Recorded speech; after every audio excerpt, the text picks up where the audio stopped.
One.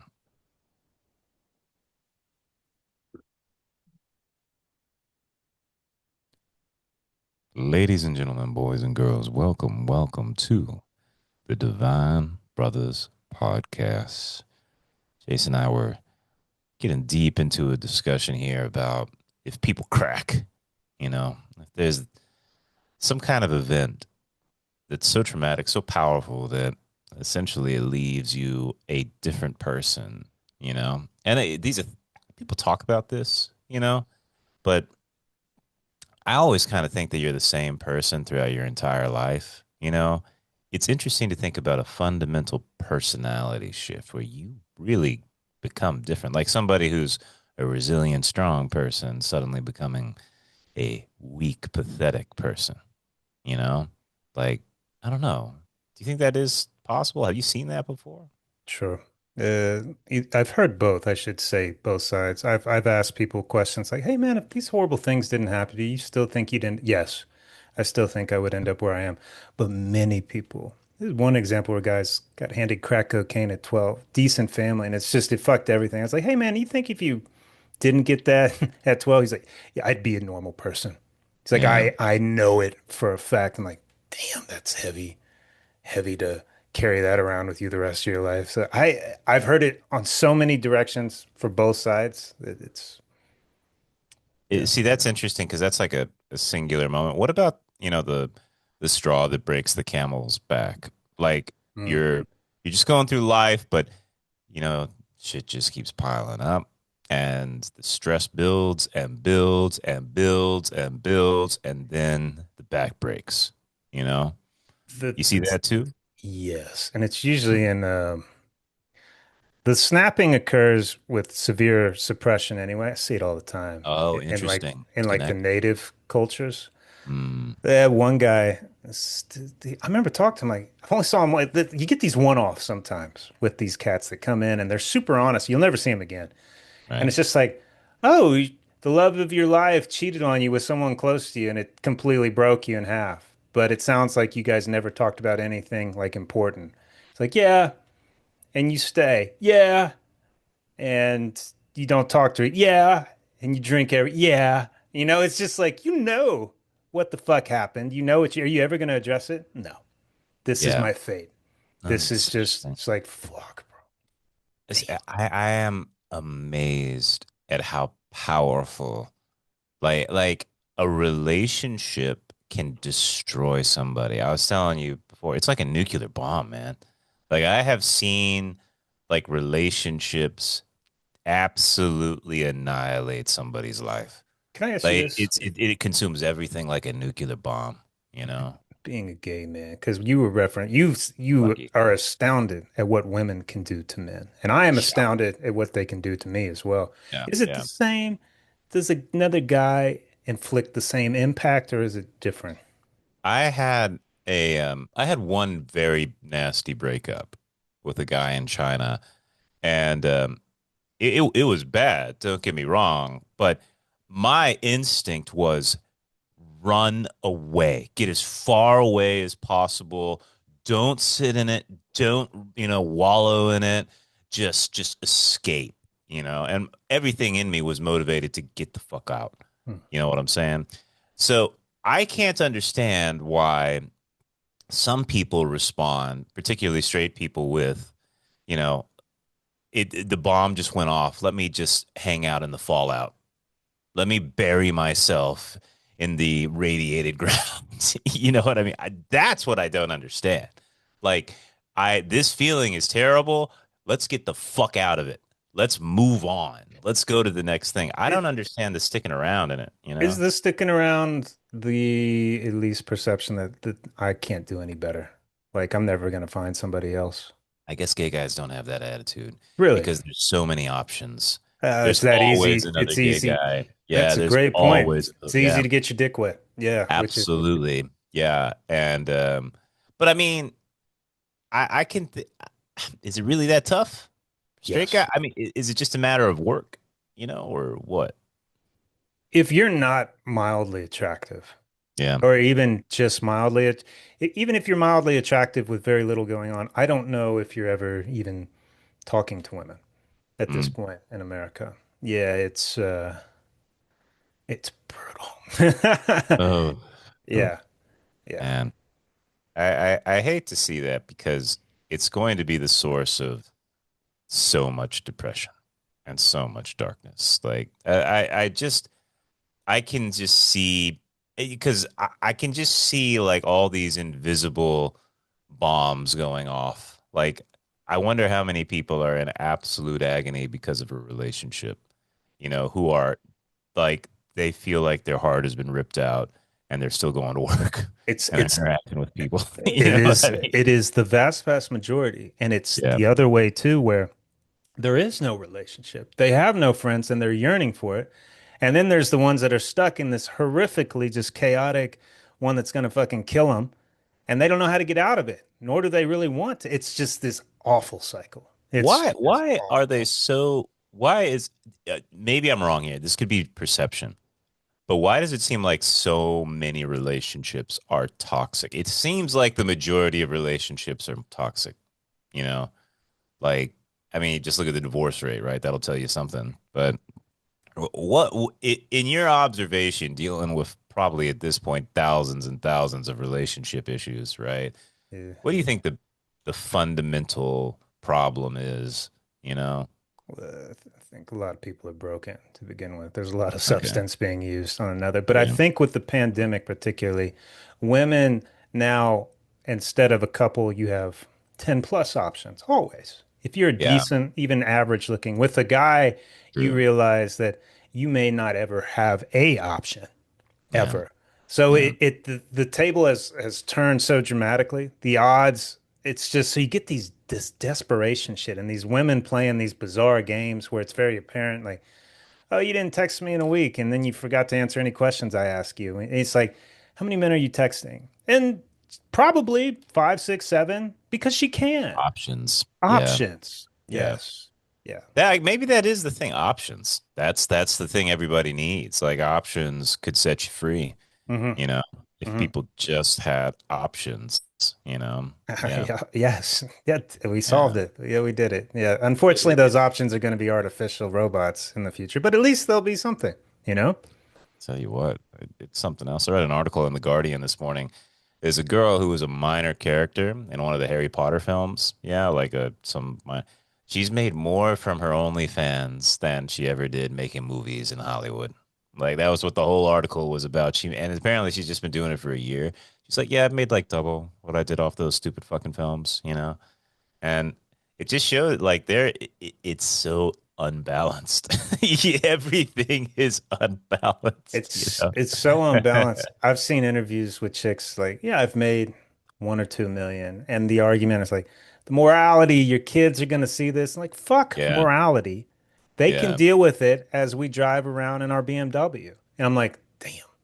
morality is no longer existent. And you've heard people are. I've heard another guy yelling on some podcast. This is morality is for the poor and the middle class. And I was like, is it? Is it? Is that Well, that is so. One of the great books I ever read was Mao the Untold Story by a girl I can't remember her name, but Mao Zedong fundamentally believed that. Like that was a huge part of his power. You make sure that the poor people, the peasants, they're the ones that are the noble, virtuous, upstanding ones. Because if you teach them to have ideology and to have faith, they'll have faith in the state. They'll do it because they believe the state would never lie to them. They believe in the ideal of the state, and therefore, and that is fundamental to his entire I, regime. You I, know, I get it, and I never understood people with an external locus of control. Like, let me just put what does that mean? everything. External locus of control. Internal is like, all right, I failed, and it's my fault, and I'm going to make adjustments, and I'm going to get it next. Like, I'm taking full responsibility. I Yeah, failed because of this. You know what I mean? Like, I don't yeah, have this because of this. I need this from you. So it's dependent, and the other is independent. So I could never exist with just blaming shit my whole life because it would eat me alive because I know it right. would be bullshit. But I'm astounded. I feel like the majority of people are perfectly okay saying, "No, I got fucked and I deserve this and I need a free paycheck. I'm like, do you? You really believe this? Or is like, nah, yeah, you kind of believe it. Yeah. Well, what do you think being a moral person gives you? Like if you really do become, and you know, you can use whatever definition you want for moral or virtuous, you know, but if you truly become a virtuous person, what do you get? I think the thought is it will alleviate the guilt. I mean, you think people are wrecked with guilt? Yes. Yes. Oh, okay. Okay. I think that's it. It's escapism. You're just like, all right, I got this uncomfortable feeling, therefore I'm going to apply this kind of code Right. that's supposed to be good. And it's Right. just like that never worked for me. That made things so much worse. Like it just felt off, but it's just me. Maybe I don't know. Yeah. Yeah, I guess so. I've always had this idea that a virtuous person is happy, you know. But here's the problem: I don't know if I've ever met a really virtuous person. You know what I mean? Like, Right. The so virtuous I don't know if it's person, true or not. You know? watching like this monk recently. I guess he's kind of a monk, but he gives off a vibe of very centered. You know, Okay. I wouldn't call him good. He is trying to help people, Balance. but he does talk about the shadow and the darkness and Sure. incorporating it. And I'm like, yeah, that seems right. Like he doesn't stray away. So there's this kind of centeredness. That's my virtueness. It's like, oh, you're not tilting, you know, Mm. like you're Mm. grounded. But I don't think most people see virtue that way. It's very much good and bad. Yeah. Yeah. Yeah. I, Which I think it's a um, catastrophe, Dean. I think the East had it right. I mean, the fundamentally, if we got rid of the good and bad bullshit, I think the world's a better place immediately. in terms of virtuous people, I do think Wu Yen is probably the most virtuous person I know. Besides And I'm not myself. saying he's like Right. a Yeah. upstanding moral, but that centeredness, that Yes. neutralness, he would say Yes. neutral, you know? Yeah. Yeah. Yeah, that's fundamental to his character. Fundamental, you know? Sure. Yeah, yeah. He doesn't worry. I've never met so he has no worries. I was like, how do you? I'm up at night tossing and turning in bed, worrying about everything, you know? And he's no, The doesn't worry. It's was not in him. Romans was amore fati is the love of fate. You learn to love it and accept it, whatever comes, man. Amore Fati. Look at you, man. Where'd you learn this? The monk. Oh, Jesus. Christian monk. No, Oh, Buddhist. Yeah. Buddhist monk. Okay, cool. Shaolin monk, Shaolin. Chinese then. Shaolin monk. Yeah. Vietnamese, but he'd studied in There was a huge scandal in China a little while ago from the Shaolin monastery, like the big Shaolin monastery. Like the head monk got taken down by the government and he was fucking corrupt to his core, like Ferraris and billions of like What's kwai. wrong with that? That's the thing. Yeah, You all gotta right. He indulge was a living little to neutral find the for sure. balance. That's right. Yeah. Shadow, Shadow, Yeah. come over here. I want to meditate in you for a while. You know, That's right. You got damn right. I want to meditate in this Ferrari right here. You know, Sometimes you gotta embrace your inner darkness for a while. It's a good thing. it is interesting. Like I actually was learning about monks this week, and like these monasteries that they had in like the first millennia, they were unbelievably wealthy. Really. Like they were by like huge money. Like just you have no idea. Like all the wealth and splendor of kingdoms were in these monasteries. That's why the Vikings were always raiding them and stuff like that. You Christian know, monasteries. yeah, Christian monasteries. Although the ones in the east too, they were crazy wealthy as well. Like Really? Tibet, the whole history of Tibet is just monasteries getting so powerful that they start warring with each other. So instead of like, you know, cities fighting each other, it's just monasteries fighting each other, monk versus monk and all that sort of stuff, you know. Yeah. But the reason I was reading about it is this woman I was listening to, she was talking about a concept in the Middle Ages called a palace of memory, right? And so books were exceptionally rare, you know, for a long, like before the printing press, it was just super rare to have a book, you know. Hmm. At like the libraries and some of these monasteries, they would have like 40 books. Like that's it, you know, like precious books, you know. And so she talked about this idea that basically, because reading was so rare, people had to develop these memories. Like they had these unbelievably good memories where it wasn't just about like oh, I remember my multiplication tables or I can memorize scripture. It was literally like making your mind into a library and you could go and access any memory you desired, right? So you could go and relive anything in your mind. You could go and like say like I remember this experience and step into your mind. And she said she really did believe this was the norm back then.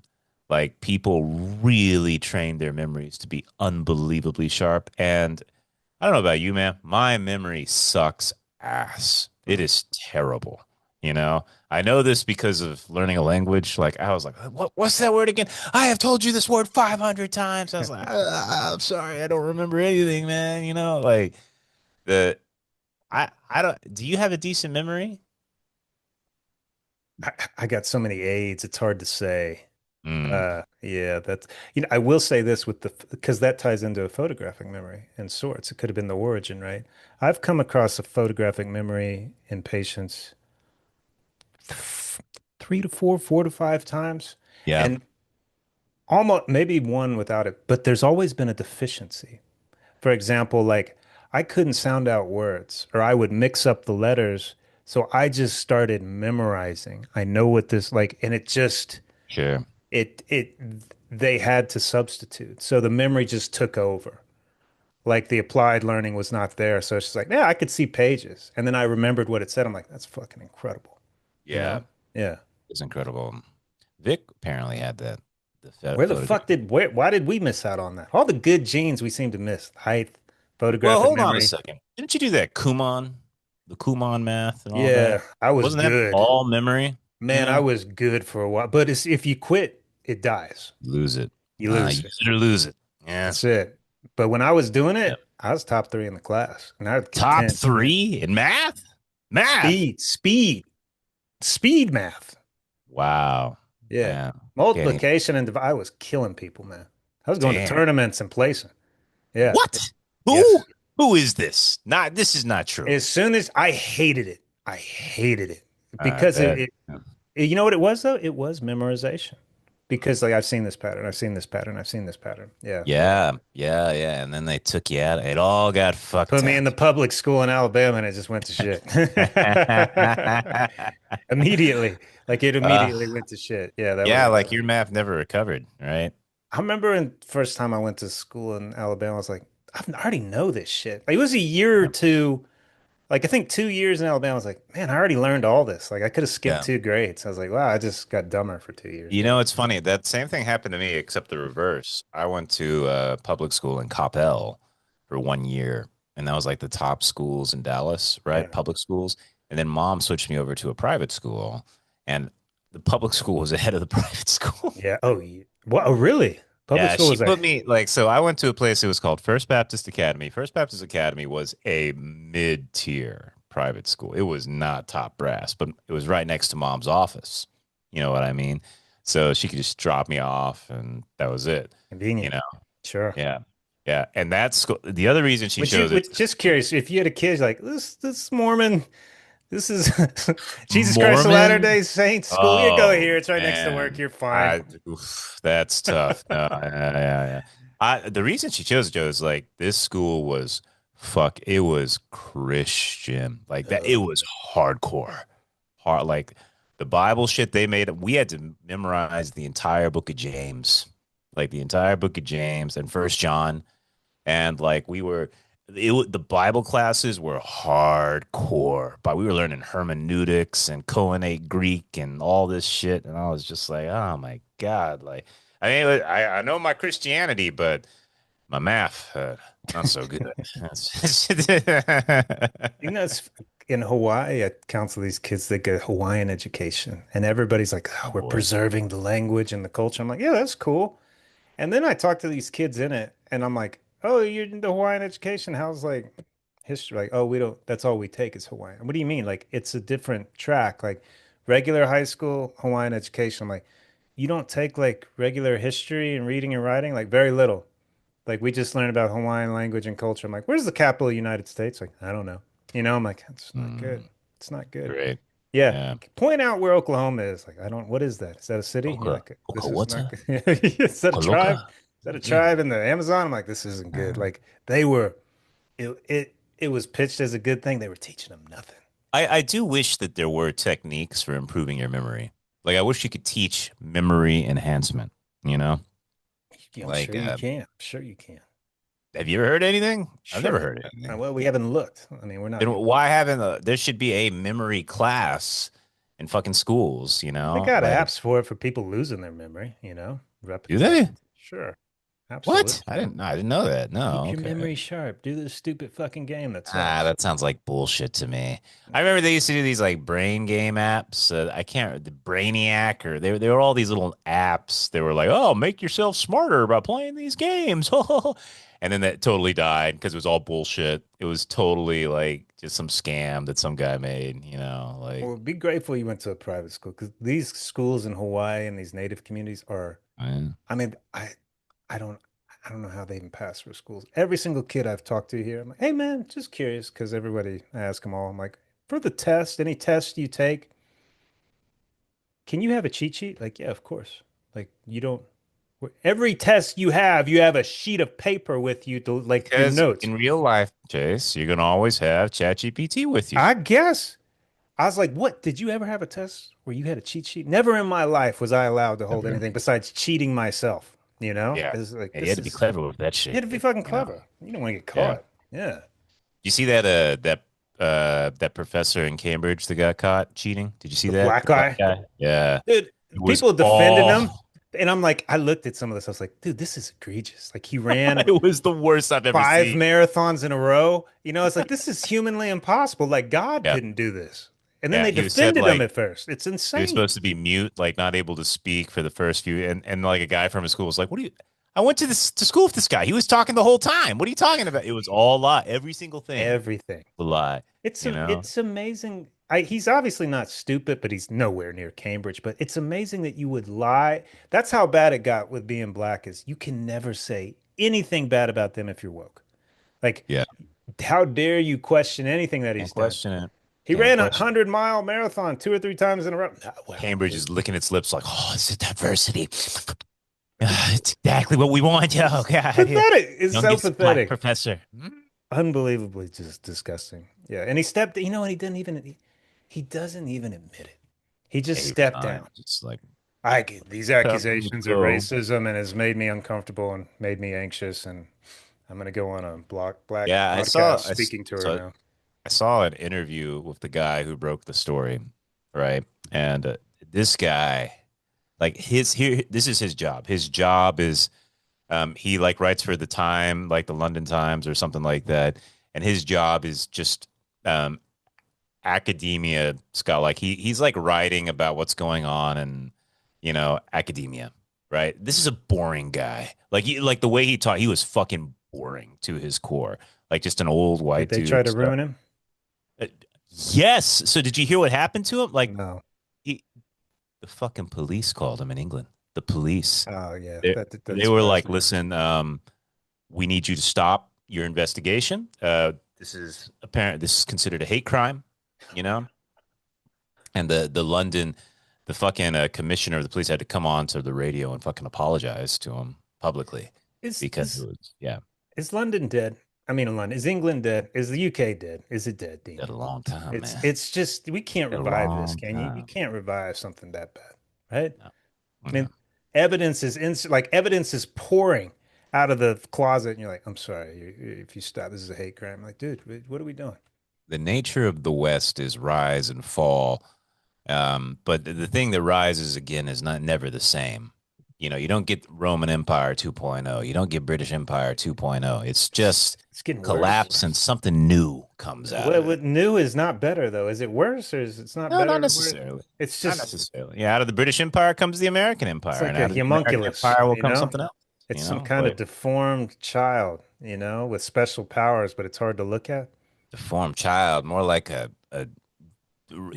dying, decaying old man that's just barely hanging on to life.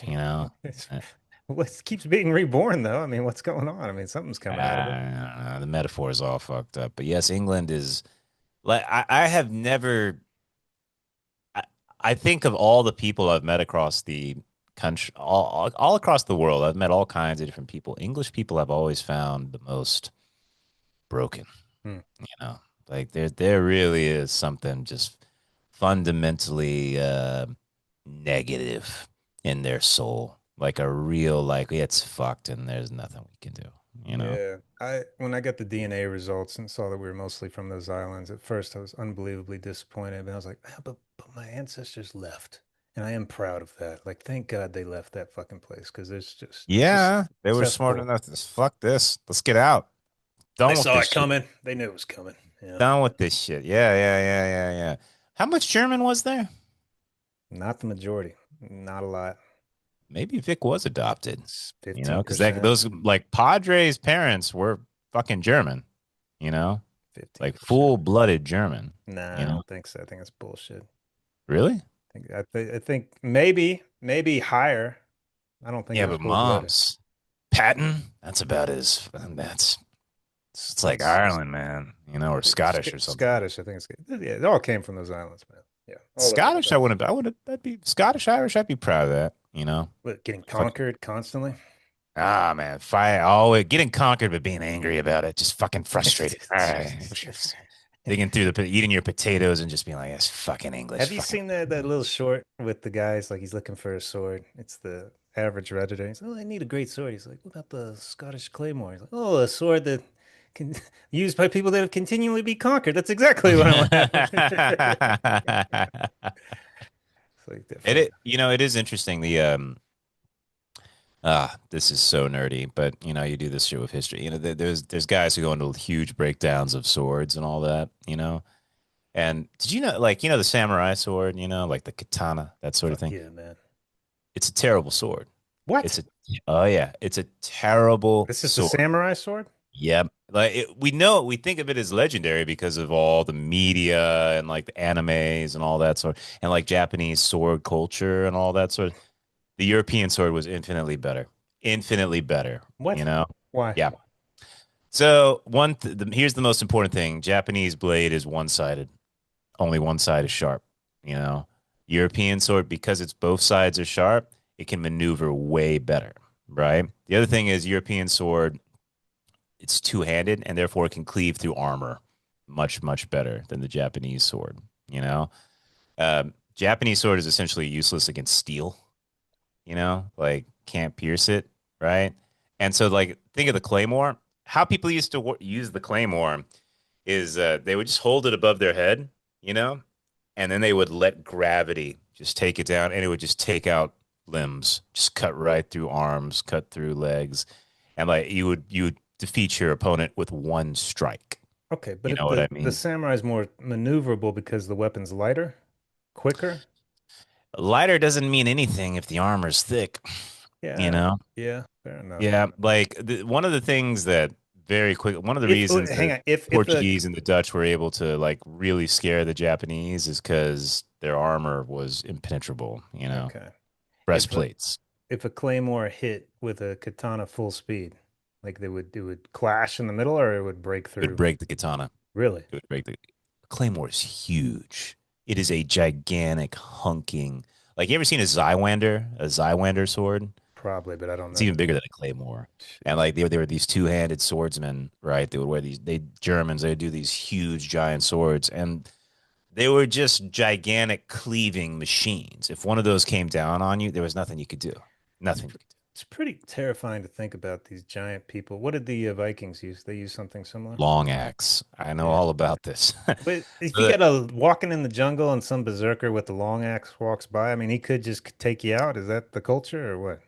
the long axe had two advantages, right? Like, so the first thing was it was cheap, super cheap. Like, it's just a wooden pole with a wooden head on the end, but it was like the hook, you know, the hook sort of thing. So it had two purposes. The What first one Kratos was, uses? The one Kratos huh? has? Kratos, the one he's got? Yeah, similar. It was more cheap than that, but yeah, similar to that. Yeah, it was more of a hook. Like it would, Yeah, I know what you're because talking about. the Yeah. whole point is you could hook a shield and bring it down. Mm. If you grabbed it low, you could get huge force behind the axe. If you gripped it high, you could have way more maneuverability, right? But the real advantage of it was everybody could have one. It was so cheap that everybody could be armed with it, and they would just they were very just easy, cheap to make, and you could give every fucking Viking one, and they would just go crazy on a monastery. And the other thing is, like, everybody thinks of like Vikings fighting it. Vikings were all about hit and run, man. They would go into a monastery, steal everything, and by the time the king got there with the army, it was too late. They're already gone, that sort Okay. of, Well, yeah. that makes sense because I never understood like pillaging, killing, raping. I was like, man, at some point you got to take some damage, right? So you want to get in, steal everything you can, kill as quick as you can, and then get out without They were any all damage. about speed and surprise. Like those Yeah, long ships that they had, the whole point of them was they could just they were low bottom ships, so they could do salt water and fresh water. They would come in from the sea, go up the river, land the ships super quickly, like run them onto the beach, go in there, rape, kill. This could all be done in like a day, or like half a day, and then you jump back on, get the fuck out, you know? pretty tactical. Yeah, it's not a Yeah. bad move. I mean, what are you gonna Yeah. do? Follow? Well, yeah, I mean, it's just like it's Yeah, that's the other thing. They had ships better than everybody. Nobody had ships better than them for a couple hundred years, you really. know? How did they get Yeah. so good at ships? This is an interest. I can tell you, I know all about this. Professor. James. Yeah. So essentially, there was this, like in the 6th century, there was this crazy winter. We think it was probably caused by a volcano, and Oh, it caused a huge cooling, and for like 2 years, nothing grew. Like nothing grew, some especially like mini nuclear Europe. winter, really? Yeah. It was Like, like a real thimble winter, like a real end of the world sort of thing. oh shit. And the Vikings literally they had no choice. They had to leave like Scandinavia because nothing would grow, right? And so this led to before they were using like hide boats, like boats made out of leather skins and stuff like that. But um, basically, the only thing you have in Scandinavia is wood. Like that's it. It's just forest as far as the eye can see. And at some point, they develop what's called a clinker hole, which is like long planks of wood that are like layered against each other. And this makes for a really strong boat because the wood isn't actually broken, it's bent. And it's super good at dealing with salt, right? And so they could suddenly venture beyond the coast, right? They could go out into the deep sea, which meant that now they could go out to other places and steal their shit, particularly food, you know? And they started raiding each other at first, but then they found out that Europe was in chaos because Charlemagne died and all of his kids were like killing each other. And they were like, France looks kind of tasty. And down they went and they took everything. They destroyed everything, man. Yeah. They always went back home though. Rarely did they build settlements down south. Not true. They absolutely stayed around. Like Normandy, the kingdom of Normandy, that was given to the Vikings by the French king because he was like, please stop raiding us. I'll give you land and make you a fucking duke, But how you long know? did that last for? Uh, until 1066, when William the Conqueror, the Norman, came and conquered England and became the king of England, you know? Wow. They established a kingdom in York. Dublin is a Viking settlement. Kiev was a Viking settlement. Like Really? they settled everywhere. Oh No yeah, man. shit, man. So Yeah. the Like wars, Russia was essentially founded by Vikings. Like the Rus were basically Vikings. Yeah. Russians are Vikings? Yeah. So Kiev was the big city, like the big city that they settled first. And the other one was Novogod, I think it's called. And essentially, there were like these Slavic, really weak forest people out there. And the Vikings just fucking came in and conquered them. And Kiev became the slave market. Because what would happen is you get all these blonde haired, red headed slaves from Europe, and they would send them down to Constantinople. Like Constantinople, like red hair, blonde hair, that was the ultimate female slave, you know? And you can make huge money. So Kiev became the slave port. And that's how they made all their money, like going and selling shit to Constantinople. Yeah, back in the Yeah. day, sounds like a good time, man. It was Wow. good. And that's how you get the Varangian Guard, who were Vikings working for the, like the Basilicus and the Byzantine emperor. He had his Viking secret army, and he would send them, and they were the most legendary fighters in the ancient world. Like they would go around these red-headed Vikings that were decked out in Byzantine heavy armor and they would just go fuck up everybody. They were fighting crusades and going all over the place. They were the most legendary army in the world. Yeah. Mercenaries? What? I mean, who are they Yeah, fighting? mercenaries. They were Okay. called the Varangian Guard, and they were specifically Scandinavians who made their way to Constantinople to make a fortune because they would pay them huge money to come work for the Goddamn. Basilius, that sort of thing. Some cool So shit. It's too bad your job's gonna be obsolete soon. I know it's this gets to so this is an interesting thing. Like history really is dying, but they don't want to tell stories anymore. They stopped. It's stories are not important. They really are intentionally killing the story because it's more important to ask why. Why did this happen? Explain why this happened. And I really do believe that the ability to tell a story, to hear a story, and appreciate a story um, has no value in this society. It just it doesn't matter anymore. Nobody cares about story anymore. It's about like you go see a movie, it's about the special effects. It's about the Yes. fights. Fucking Nobody fact. cares about the story. The story does not matter. And I think I can't express why, but I think this is a great tragedy. I think that this is like a mark of the end of the world that we don't care about stories anymore. I think stories are important. And I don't know why, but I really think they are. It's just like a feeling in my soul. It's fucking fundamental, man. I've some of these natives, some of them, it's interesting. They've gotten into reading, and I'm like, why do you like that book? And he's like, I don't know. And I was like, I've read that. I was like, he's a good storyteller. And he's like, yeah, he's a good storyteller. He's not spitting out information at me. I'm like, Right. yes. That's how I got into reading was like, oh, it's like it's crafting a narrative and it's like a screen in my head. Like that's how you begin. It's like imperative. It's like the fundamental step, and then you get to data and information. So to eliminate that step is a crucial error, and it will cause a collapse of society. I mean, if you're just answering the why for everything, like Hey, you don't some know the did you story hear how it happened, you're fucked. at some point we started saying like it's only about the why. The why is everything. And I think see, okay, and I get that. The logic of that makes sense. Like the No, why is the most important part. But what's if we take away the why, what's valuable? You know? Like somebody tells you a story, what's the value if there's not, here's what I learned. Here's why this story is important. You know what I mean?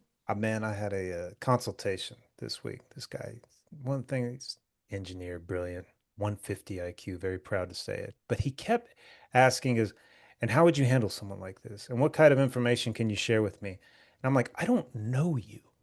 And Mm, I'm like, and you're very vague on your details, and you keep pressing for an answer. And right. his wife had to come in and give me feedback on like the relational shit, and I was like, that's kind of critical, man. It's like you got some Mm, really big gaps socially, but to him, it was just like I don't see why that's important. it's a It's like formula. yes, Yeah. it's like I'm Yeah. giving you the data, give me the solution. I'm like, man, it's just like this is a crucial mistake. It's Yeah. See, just I think that there are things from a story that go beyond words. You know what I mean? Like verisimilitude, Dean, verisimilitude. yeah, there are verisimilitudes all around us that cannot be expressed with words. The why, we get so locked in on the why that we forget the feeling. And sometimes I think the people talk about vibes these days, but I think we don't really understand what vibes are. You know, vibes, it's the intangible verisimilitudes that are all around us that we're capable of sensing but not explaining, you know? And I think that when you immerse yourself in very well executed stories, I think you're kind of taking a course in vibes. You're understanding what feelings are and kind of existing in them in a way that goes beyond any kind of analysis. That's why we're so fucking popular on the podcasting I network, man. know. People can't do what we do. I know It's, what you it's mean. interesting. I've hung out with a couple people from this place. They all want to hang out again. And that's it's not tooting my own horn, but I was like, we're just shooting the shit, telling some Yeah. stories, cracking some jokes. Yeah. I'm like, Rare. I don't think that happens anywhere anymore, man. It's just, I don't know, useless information to most people, I guess. I don't know. Well, they say until they ask to hang out again, they're like, I'm kind of missing a little chase, dose of chase in my Yeah, life, you know. just gotta pay, right? Yeah, I know, right? That's the thing. I I I I love you know, it's funny. I was thinking about the old idea we had a long time ago about being commentators, you know, like for an NFL game or a sports game and stuff. And I was like, you know what, commentators, they're professional storytellers. They're doing stories live. You know what I mean? Like, you remember the Scott Pilgrim thing, you know, the soccer player gets hit in the face, one of Chase's favorite videos. You remember that? It's not his name, but yeah, Scott something. Yeah. Scott something. Anyways, the idea is like there's a line in there that one of the commentators says, and he gets so excited. And he's like, uh, he's begging for mercy when mercy should be begging for him. You know, like it makes life so the commentators are what make that skit. Now Like that it's one great. commentator was just phenomenal. He He's crawling literally, away from the goal. What instinct? What what instinct? incredible instincts to crawl away from the goal like that. You know, It's so good. perfect. It's perfect, you know. But that's the sort of thing that you want to see, you know, like to add the story, to add the enhancement to whatever you're watching, you know. Like he has another one where the guy, there he is, hopping in the hopping in the goal like a frightened girl, you know. Like, it's little things like that. They're great. They're great, you know. Something like it's the devil and tells the devil to take his best shot, and the devil repeatedly punches him again and again in the face. That Yeah. was brilliant. Whoever that was, I would have, whoever that was, should have called him up and be like, I just want you to announce for our sports team. That guy was I incredible. for real. Like I'd love to do that. It's a shame that you've lost all interest in I sports. I can't talk about sports or anything, movies because people come after me for rape, but I still stand by this I don't watch sports anymore because they've killed it with the rules, but when I have, they have these women announcers just trying to evoke like a Have you ever deep heard a good one? You ever no. heard? No. I've heard Get that? mediocre. I've just like, No. eh. I have never had a woman announcer move me. And anytime they try, I'm like, please shut up. Yeah, Please just stop. If it's women's sports, it should be women announcers. I'm cool with that. But a championship game, an important game, and some woman yelling about a touchdown, I'm like, I can't do this. Call me yeah. sexist. I can't do it. Can't. There's a time and a place, Yeah. right? Yeah. There's a time and a place, and I think that when it comes to when it comes, let me give you an example. So I really was I would say, obsessed. give us one example where a woman moved us as an announcer. It doesn't Well, happen. I'm going to give you the opposite. Okay, There's I was I'm totally obsessed with the Knicks championship because I watched that whole thing live, like with my students, you know. And the God. entire time I was like, "Fucking Spurs are gonna kick your ass" and stuff. And I watched it all live. I got into it, you know. And the algorithm shows me, you know, Knicks shit from the championship. So there was a radio commentator, and it's a guy and a girl who are the Knicks persons, black girl, white guy, and all that. And the white guy, it's the final moment where the Knicks win the championship. And he, you know, he's super passionate. He's like, it's over 53 years. We're here. Go ahead and cry. Let it out. We did this. And the girl just kind of gets quiet in the background. And he's like yelling and screaming. And then like after he's done yelling and screaming, and she goes, wow. Wow. That's it. She That's had her content. nothing. And She I'm had just like, nothing. Yeah. this is the time. This is when this is the thing that you lose. Like there are so many great commentator moments. One of my favorite ones. Do you remember that Alabama Auburn game where Alabama kicks back Yeah. the kickoff into the thing and into the touchdown area, and Alabama or Auburn runs it back for a touchdown. You remember that? Yeah. It was they called it daylight savings time, and the local Auburn, Alabama, the Auburn guy doing the radio comment. It's one of the greatest moments ever when he's doing the Because radio. he's genuinely losing his shit. He's He's lived there his whole genuinely life. losing Yeah. his. You Yeah. know, he's like, oh my 10, 20, 30. Oh my God. Oh my God. What's going on? He completely loses his mind, man. That's what you want to see. Yeah. That's the sort of thing, you know. I, And Yeah. So anyway, women shouldn't announce in men's sports. Yeah. I Not guess important not. games. Not in important games. Yeah. Do they have female fighting commentators? Do they have those? I haven't heard those, you Look, know. that's a great solution though. A woman's fight, you want to put a female fighter commentator. That's Yeah, great. It's why fun. not? Yeah. Sure. I think that's more realistic in individual sport to have like a badass fighter with some insights, like some commentary. That's doable. But like high emotion, I don't want to hear a woman screaming and It excited. is interesting, like, because they love to pick former athletes, right? Yeah. Like people know the face, but I think they do a really bad job of like picking former athletes. You know what I It's mean? very interesting with those picks because it always feels like a settle. They're like, he's okay. Like it's kind of like Daniel Cormier is a perfect example. He's very mediocre. You know, Yeah, if you want to give him yeah. slightly better than mediocre, that's fine. But you cannot call him great. He talks way too much. But hold on a second. I think especially with fighters, your options are limited, man. Yeah, Like first of all, the personality is always on, and a lot of times they talk terrible. yeah. Like, can you imagine like having Max Holloway as a commentator? No, You know what I mean? Like your IQ would be drained you by the can't be from Hawaii and be a commentator. You know that. That's part of the yeah. criteria. Yeah. Like you don't have many options. Just saying, like Well, maybe if McGregor wasn't crazy, he could have been a good commentator. I think you have some options, but your options are not champions. Like you don't want like, hey, this guy was a top 10 fighter. It's like, You I know who was kind of good? remember I, you. I liked Boss Rutan, man. He was a fun little commentator, He man. was a fucking champion, you Yeah, know? Well, he was a yeah, champion, but also even though English wasn't his first language, I thought he was great. Like yeah, good stuff. he's fantastic. Yeah, he was a Yeah, good one, but yeah. a rarity.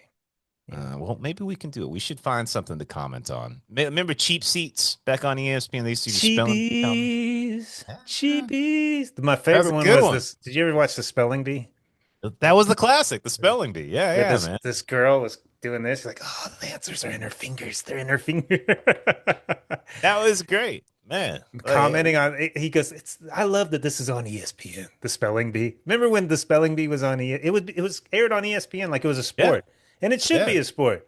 It was fantastic. It was all Indian kids and you I know wa- that the training probably to get they were probably abused by their parents. I can't believe you missed this and beaten with a belt or oh, something it's like that. Indian kids, man. Yeah, Like super hardcore but Indian he's the kids. 10-year-old national champ, man, you know? Yeah. Secured your Have you entrance. ever, did you ever try to spell along with them and just like Ever. absolutely devastated at how pathetic? Like I would get the first letter wrong almost every The time. first Yeah, letter. because it's Oh. silent, you know? And I'm like, God damn it, man, this is really embarrassing. Like it's just, It always amazes me. Like I there was this Taiwanese super elite international school, and they had an English test for English teachers. And it's not good. That's not promising. I was lucky because I knew like 80% of the words, but 20%. I was I was like, and it annihilated everybody. Like it was so fucking hard. Like they were taking words. I was like, what the fuck is that word? Dude, Like it was dude, brutal. so a couple weeks ago, I got some intel from someone I talked to. He's like, this guy can sell. This guy is successful and he can sell. He Sure. is a seller. Sure. And he's get this interview with some elite company. He's like, man, it's like the third round of interviews. Like, what? So what's the last round? He's like, IQ test, speed What? IQ test, speed. And this is social, intelligent, like good degrees. And I'm like, did you pass? And the guy goes, yeah, they said by the skin of my teeth. I was like, holy shit. Holy shit, dude. But apparently, if What he kind of lands the company job, is doing a speed IQ? What? What kind of company is doing this? I don't Is he know, but training to be a secret agent? I Like, don't what's know. But going on? apparently, the top sellers make close to 1 million a year. So it's just Oh like my! if you get this job, you're set. They're doing IQ tests and IQ job test for interviews the now. best. For the best, you got to do a speed IQ test and you got to score a certain score. You're out. Chase, normal We're, people, we're just we're, gonna have to kill ourselves. There's no place for us in this world. There's no place for us. I am convinced when the AI gets good, there is tiers, and you Yeah. will fight tooth and nail to make it into the one above you, but realizing you will never reach the top, ever. I just hope I'm not in the peasant class. I don't want to be a sheep. I want to be one or two above them. That's all I'm trying to do. But there's levels, and they are becoming very clear very quickly, man. Yeah. Oh boy. Well, this is welcome to the new world, brother. Yeah. Yeah. Ray of sunshine. We got to find a nice plump ass to be a parasite on, you know? Like just start just pucker up our lips and start sucking, you know? Remember the That's South Park episode with the lice? Is that what it is? I And remember the they're living in license. Angelina's Jolie's bush. Remember that? You'll be safe No, here I don't forever. remember. Julie's Uh, bush. What? yeah, this is good. What? I forgot. Too many episodes in my brain, man. Yeah. All right, Chase. Well, you got anything else to share? Yeah. Any other issues? No, man, that's all I got. It's not bad. Not bad. A lot of depth in this one, ladies and gentlemen. All right. That's it for us this week. We'll see you next time. Bye bye, everybody.